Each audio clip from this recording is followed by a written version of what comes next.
বিশ্বনবী সাল্লাল্লাহু আলাইহি ওয়াসাল্লাম বলেন, যদি কোনো ব্যক্তি দুইটা অঙ্গের জিম্মাদারি দায়িত্ব আমারে দিতে পারে, আমি রাসূল নিজ জিম্মায় তাকে জান্নাত দিব।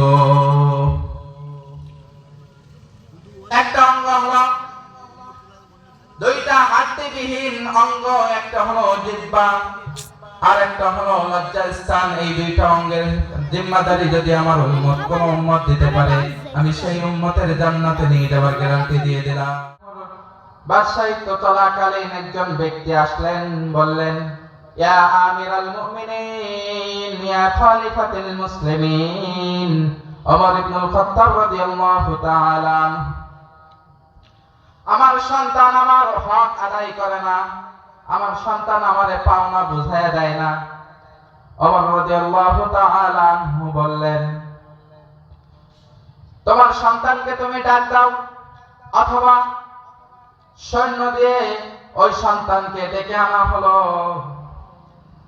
তখন ওমর রাদিয়াল্লাহু তাআলা ওই সন্তানকে বললেন, হে প্রিয় সন্তান, তুমি কি তোমার পিতার হক আদায় করো না? তোমার পিতা তোমার নামে যে কথাগুলো বললো আমার কাছে, সেগুলো কি সত্য?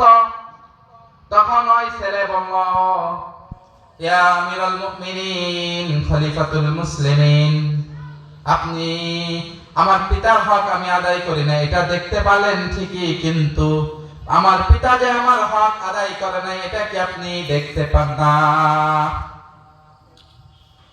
তখন ওই ব্যক্তি ওই সন্তান বলল, রাসূল সাল্লাল্লাহু আলাইহি ওয়াসাল্লামের হাদিস অনুযায়ী, আল্লাহর কোরআন অনুযায়ী সন্তানের প্রতি পিতার কিছু হক রয়েছে।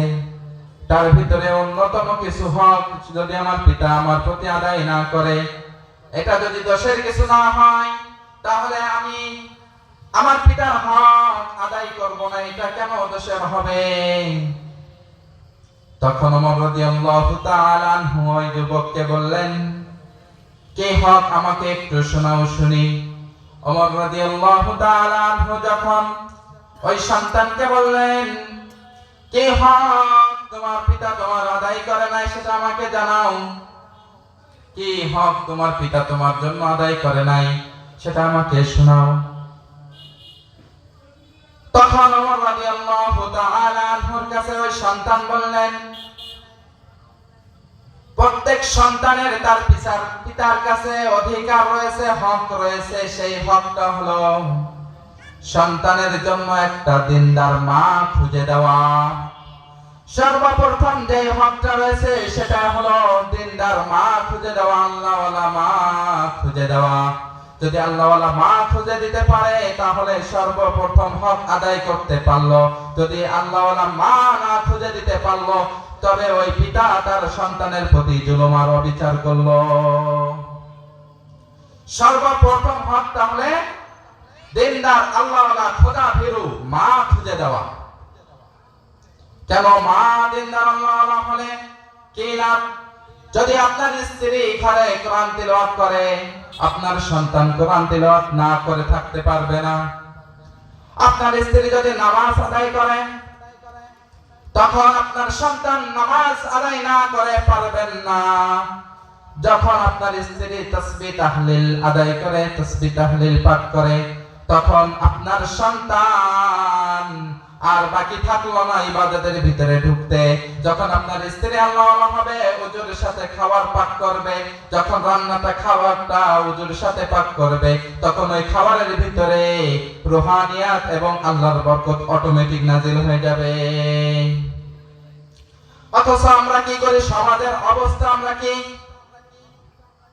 যে মেয়ে যত সুন্দর, যে মেয়ে যত খোলামেলা পোশাক পরতে পারে, ওই মেয়েকে তত বেশি পছন্দ করে যুবকরা। আর হারাম রিলেশনের কথা তো বলবোই না।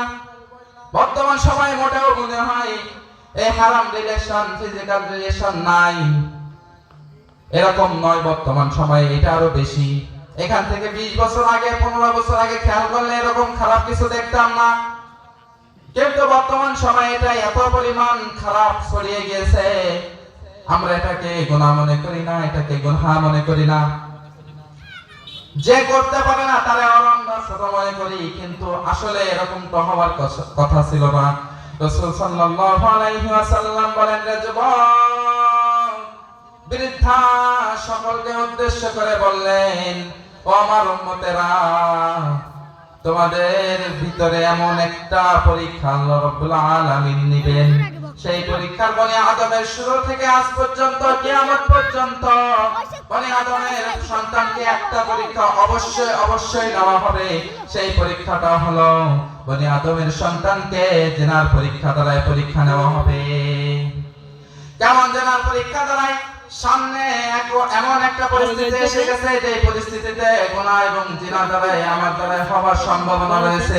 এমন সময় যদি আমি আর আপনি গুনাহকে ছেড়ে দিতে পারি, জিনাকে ছেড়ে দিতে পারি, তখন আমার আপনার জন্য আল্লাহর জান্নাত অপেক্ষা করতে আর বাকি রইল না। বিশ্বনবী সাল্লাল্লাহু আলাইহি ওয়াসাল্লাম বলেন, যদি কোনো ব্যক্তি দুইটা অঙ্গের জিম্মাদারি দায়িত্ব আমারে দিতে পারে, আমি রাসূল নিজ জিম্মায় তাকে জান্নাত দিব।